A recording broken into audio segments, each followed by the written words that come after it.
அவர் சமூகத்தை தான் கர்த்தர் நடத்துவார். பாருங்க, அவன் சொல்ற நான் கானானுக்கு போகணும், ஜனங்களை கொண்டுட்டு போகணும். ஓகே, அதுக்கு எனக்கு நல்ல ஒரு பாதை, ஒரு ஹைவே உருவாக்குங்க, எனக்கு தேவையான உணவை தாங்க. எதுவுமே கேட்கல. நீங்கள் எனக்கு முன்பாக வந்தாகணும், உங்கள் சமூகம் எனக்கு வேணும்னு கேட்குறான். யார்? மோசே கேட்குறான். ஏன்னா மோசேக்கு தெரியுது, ஆண்டவன் நம்மளை அனுப்புறதை பார்க்கலும் கர்த்தர் நம்மளை நடத்தி கொண்டு போவது நலமாக இருக்கும். Only through his presence God can lead us. இன்னைக்கு நிறைய பேர் எப்படி இருக்கிறாங்கன்னா, ஆண்டவர் வந்து நேரம் என்கிட்ட பேசணும், இந்த பாஸ்டர் மூலியமா A to Z என்கிட்ட சொல்லணும், அடுத்தது என்ன, அடுத்தது எப்படி, என்ன செய்ய போறாரு, நான் எங்கே தங்குவேன், எங்கே வீடு வாங்குவேன், நான் எங்கே வேலைக்கு போவேன், என்ன வேலை செய்வேன், என் பிள்ளைங்களுக்கு என்ன. அதனால் சில பேர் பாருங்க, ஒரு ப்ராஃபிட் வந்தால் மொத்த குடும்பத்தையும் நிற்க வச்சிருப்பாங்க. ஏன்னு சொல்லுங்க, மொத்தமாக சொல்லுவாருன்னு சொல்லி. சில நேரத்தில் சில காரியத்தை ஆண்டு சொல்லுவார் இல்லைன்னு சொல்ல. முக்கியமாக நீங்கள் பைபிளில் பார்த்தீங்கன்னா தீர்க்க தரிசன வரங்கள் எங்கே அதிகமாக வெளிப்பட்டுச்சுன்னு பார்த்தீங்கன்னா ஆசீர்வாதங்களை குறித்து இல்லை. It's not about the blessing, it's about their personal sins, secret sins, ரகசிய பாவங்கள். அவங்க ஜெப வாழ்க்கையில் ஒரு அசைவு இருக்கா, அதை பற்றி ஆண்டு பேசுவார். ஒரு ஊழியக்காரனுக்கு கர்த்தர் முதலாவது முன்னுக்கு வைக்கிற காரியம் இதுதான். He will speak about the sins. நம்மளுக்கு வாழ்க்கையில் சில விடைகள் தெரியணும், சில காரியம் தெரியணும், சில பதில் தெரியணும், எப்படி போகணும், என்ன பண்ணணும். The answer is only hidden in the presence of God. As a man of God, ஒரு தேவ மனுஷனா நான் உங்களை அவர் சமூகத்துக்குள்ள நடத்த முடியும். நீங்க அந்த சமூகத்திலே இருந்து கர்த்தர் சித்தத்தை தெரிஞ்சு கொள்ள முடியும். When you are in the presence of God, the presence of God will lead you into the will of God. So நீங்கள் வந்து எல்லாத்தையும் வந்து மொத்தமாக நான் இந்த வேலைக்கு போகலாமா, நான் அதை செய்யலாமா, நான் அதை பண்ணலாமா, எல்லாத்தையும் நீங்கள் கேட்டிங்கன்னா எனக்கு பைபிள் படிக்க டைம் கிடைக்காது, ஜெபிக்க டைம் கிடைக்காது, ஆண்டவர் முகத்தை தேட எனக்கு டைம் கிடைக்காது. இப்போ இதெல்லாம் நான் செய்யாமல் இருந்தேன்னா பரிசுத்தாவிக்கு பதிலாக அசுத்தாவி உங்களுக்கு தங்கியிருக்கும். ஸோ உங்களுக்கு புரியுதா இல்லையா? நாளடியில் நீங்கள் பார்த்தீங்கன்னா உங்கள்கிட்ட தீர்க்க தரிசனம் உரைக்கிறது பரிசுத்தாவியாக இருக்காது, அசுத்தாவியாக இருக்கும். நான் வந்து உங்களுக்கு மீன் பிடிச்சி கொடுத்தேன்னா ஒரு வேளை சாப்பாடு தான் உங்களுக்கு கொடுப்பேன். உங்களுக்கு மீன் பிடிக்க கற்றுக் கொடுத்தேன்னா வாழ்நாள் முழுதும் நீங்கள் சாப்பிட முடியும். அதனால தான் நான் ரொம்ப டீச்சிங் கொடுக்குறேன். Sad to see, after 20 years, 30 years being Christian, they don't know how to go into the leading of God. 20 வருஷம் 30 வருஷம் கிறிஸ்துவங்களா இருப்பாங்க, but they still doesn't know how to hear from God. எப்படி அவர் சத்தத்தை கேட்கிறது, இது தேவன் சத்தமா பிசா சத்தமா தெரிய மாட்டேது. என்ன காரணம்? தீர்க்கதரிசி நாடி போறீங்க. Real prophet will speak about your sins. நீ பண்றது தப்பு, இது சரியில்லை, இதை மாத்து, இப்படி சொல்றாங்கன்னா நீங்க போங்க அவன்கிட்ட திருப்பி திருப்பி தலைப்பி கொடுங்க. உங்களுக்கு அடுத்த வருஷம் பிளஸிங் உயர போகுது, தலை பருக போகுது, கொம்பு வர போகுதுன்னு சொன்னா பாத்துக்குங்க. ஹல்லேலூயா. சாத்தானுக்கு தான் கொம்பு இருக்குது. So don't expect. நீங்கள் சர்ச்சுக்கு வரும் பொழுது நான் என்ன தப்பு பண்ணுறேன், ஆண்டவர் என்ன என்கிட்ட பேசணும், இன்னைக்கு எதை சொல்லி என்னை மாற்ற போகிறாரு, இன்னைக்கு ஹார்ட் ஓப்பன் பண்ணி வரும். எஸ், நீங்கள் ஒரு சில காலகட்டத்தில் உடைக்கப்படுறீங்க, நம்பிக்கையில நிற்கிறீங்க, அதுக்கு சில ஆறுதல் வார்த்தைகளை கத்துறீங்க, பேசுவார் இல்லைன்னு சொல்ல.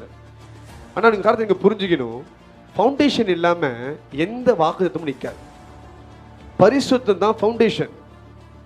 அந்த ஃபவுண்டேஷன் போகிறது ரொம்ப வலிக்கும், கடினமாக இருக்கும். ஆனால் அந்த ஃபவுண்டேஷனை போட்டுட்டிங்கன்னா அதுங்கிட்ட எல்லா வாக்கு தத்துவமும் வந்து சேரும். அதுக்கு இறங்க கொடுங்க. சில பேர் சர்ச்சுக்கு வரைக்கும் பயப்படுவாங்க, ஐயோ இந்த பாஸ்டரா புட்டு வச்சிருவாரு. அப்போ நீ எப்போ தான் மாற போகிற? நீ மாறவே முடியாது. அப்படின்னா you can't change, forever you will be like this. கர்த்தர் ஆசீர்வதிப்பார், ஆதரிப்பார், உயர்த்துவார். அதான் அவ்வளோ பாட்டு இருக்குதே, ஆசீர்வதிப்பார், உயர்த்துவார், ஆதரிப்பார், நிறைய தானே. பட் உள்ளுக்கு மாறணும் இல்லையா, அம்மாவா இல்லையா? So go for the place where God's presence is moving. And சமூகம் இருக்கணும். வார்த்தையை கேட்கும் பொழுது பிரசனத்தை உணரணும், காது நெருப்பாக எரியணும், இருதயம் எரியணும். இங்கே பேசிட்டு இருக்கும் பொழுது பரிசுத்தாவி உங்கள்கிட்ட அங்கே பேசிட்டு இருக்கணும். இதான் உன் தப்பு, இதுதான் பரிசுத்தாவி இப்படி சொல்லி ஒன்று புரிய வைக்கிறார் அப்படின்னு. அதுதான் உண்மையாக தேவ பிரசனம். வார்த்தையை கேட்கும் பொழுது பிரசன்ஸை உணரணும், இல்லை நெருப்பை ஃபீல் பண்ணி ஆகணும். ஜெபிக்கிற நேரத்தில் ஆண்டவரை உணரணும். சும்மா வர்ஷிப் நல்ல பிரசன்ஸ் ஆச்சு. வர்ஷிப் நல்ல பிரசன்ஸ் எந்த இடத்துலையும் இயேசுவை பாடினா பிரசன்ஸ் இருக்கும். துதியின் மத்தியில் வாசம் பண்ணுகிறார். But if the church is only having the presence of God only till the worship but not in the word, not in the prayer, it's a failure. ஒரு ஹோல் சர்வீஸ்ல ஆண்டவர் இருக்கணும். இது அவருடைய சபை. நான் சொல்றேன், அவர் தான் ராஜாவாக இருக்கணும், அவர் தான் பேசணும். மனுஷன் கர்த்தர் தான் இந்த இடத்துல பேசணும். அந்த இது நமக்கு இருக்கணும்.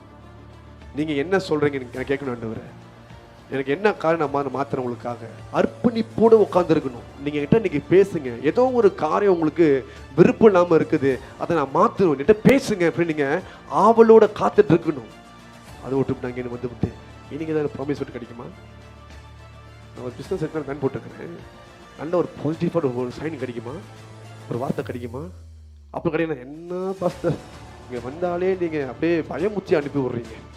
அப்படின்ட்டு the presence of God will lead you to the right place. கர்த்தருடைய சமூகம் உங்களை சரியான இடத்துக்கு கொண்டு போகும். வரங்கள் இருக்கலாம், ஆனால் பிரசன்ஸ் இல்லாட்டினா பிரயோஜனம் கிடையாது. தாவீதோட வாழ்க்கையில் அவன் ஒரு ஒரு பெரிய மனுஷன், த கிரேட்டஸ்ட் கிங் இந்த ஹிஸ்டரி. ஆனால் அவனுக்கு பெரிய ஒரு கிரேட்டஸ்ட் கிஃப்ட் என்னன்னு பார்த்தா காட்ஸ் பிரசன்ஸ் தான். அவன் அதான் ரொம்ப நாடுவான். ஹல்லேலூயா. a man after God's own heart. Hallelujah. what makes him to be a man after God's own heart? பரிசுத்த ஆவியினால் நடத்தப்பட்டான்.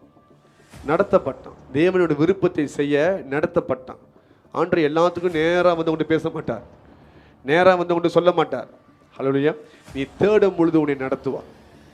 அந்த காரியத்தை தேவனுக்கு பயந்து தேடும் பொழுது உன்னை நடத்தி கொண்டு போவார். அதுக்குள்ளாக சில பிஸ்னஸ் செஞ்சுட்டு இருக்கலாம், ஃபுட் பிஸ்னஸாக இருக்கலாம், ஏதோ ஒரு ஒரு டிரான்ஸ்போர்ட் பிஸ்னஸாக இருக்கலாம். வாய்க்க மாட்டது ஏன்? You never seek with God, you seek by your self. Hallelujah. கர்த்தரோடு இணைந்து நீங்கள் தேடும் பொழுது அது ஜெயமாக மாறும். நீங்கள் எப்போதுமே காதை புரிஞ்சுக்கணும், கர்த்தரோடு கூட இருந்தால் தான் நீங்கள் தேடுற காரியம் உங்களுக்கு வாய்க்கும். ஹல்லேலூயா. சிலர் பார்த்தீங்கன்னா உங்கள் வாழ்க்கை துணையை தேடுறீங்க, நிறைய பேர் வந்து போகிறாங்க, எல்லாமே ஃபெயிலியராக மாறுது. ஏன்? கர்த்தரோடு நீங்கள் தேட கிடையாது. உங்கள் கண்ணுக்கு என்ன பிடிச்சிருக்குது, உங்கள் ஹார்ட்டுக்கு என்ன சரின்னு தோணுது, அதை நீங்கள் செய்கிறீங்க.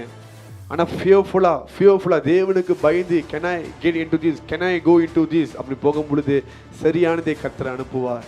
நம்ம ஆதியாகமம் 26 பார்க்குறோம், ஜெனசிஸ் 26 பார்க்குறோம். ஈசாக் வனாந்தரத்தில் தியானம் பண்ணி கொண்டு இருக்கிறான், கர்த்தருடைய சமூகத்தில் காத்துட்டு இருக்கிறான். ரெபெக்காள் வந்து சேர்ற அந்த இடத்துல. It's all in the presence of God. சிலர் உங்கள் வாழ்க்கையில் நிறைய ப்ராமிஸ் பெற்றுக்கொண்டிருக்கிறீங்க, எதுவுமே நிறைவேறல. என்ன காரணம்? ப்ராமிஸ் இருக்குது, அதை மட்டும் வச்சுருக்கீங்க. அதுக்கு ஏற்றபடி ஜெபிச்சு ஆண்டவர் நடத்தணும் கிடையாது. சம்டைம்ஸ் சாத்தான பண்ணுவோம், டூப்ளிகேட் கொண்டு வருவோம். சில காரியத்தை ஆண்டவர் சொல்கிற ப்ராமிஸ் ஒன்று கொடுக்குறான்னா அதுக்கு சாயலாக கொண்டு வந்து நிப்பாட்டுவோம். நீங்கள் உடனே இதான் அது அப்படின்னு நிச்சயமாக தருவீங்க. ஹல்லேலூயா. அதுவும் ஏன் நடக்குது? Because you are not prayerful. நீங்கள் ஜெபித்து மூவ் பண்ணும் பொழுது சரியாக நடத்தப்படுவீங்க. சில பேர் சில காரியத்தை கேட்குறீங்க, சில காரியத்தை நீங்கள் செய்யணும்னு நினைக்கிறீங்க, ஆனால் சரியான முடிவு எடுக்க முடியல. I'm telling you, God is about to intervene in that night. இந்த ராத்திரி அதில் அவர் வெளிப்பட விரும்புகிறார். ஹல்லேலூயா. அப்போ நீங்கள் அவர் சமூகத்தில் முடிவு பண்ணும் பொழுது ஆவியானவர் கர்த்தரோட மகிமையை கொண்டு அது உறுதிப்படுத்துவார். நிறைய நம்ம என்ன பண்ணுறோம்னா தப்பான முடிவு நம்ம எடுக்கிறோம். ஏன் தப்பான முடிவு எடுக்கிறோன்னா பரிசுத்த ஆவி கூட இல்லை. But I'm telling you, tonight onwards the Lord is going to hold your hand and lead you. என் சமூகம் உனக்கு முன்பாக போகும், நான் உனக்கு இளைப்பாறுதலை தருவேன். நோட் பண்ணுங்க இந்த காரியத்தை. Means he will give you rest. When God's presence leads you, it will never give you trouble. அது trouble கொடுக்காது, துக்கத்தை கொடுக்காது. கர்த்தரோட ஆசீர்வாதம் அது சந்தோஷத்தை கூட்டி கொடுக்கும், புண்ணியம் ஆண்டவரையும் பிரிக்காது. ஸோ கர்த்தர் நடத்தினார்னா, அவர் சமூகம் நடத்தினுச்சுன்னா நீங்கள் துக்கத்தில் விலக மாட்டீங்க, சந்தோஷத்தில் இருப்பீங்க. ஸோ கர்த்தர் உங்களை பதிவு பண்ணா, this is not your address, your problem is not your address, confusion is not your address, God's presence is your address. Hallelujah.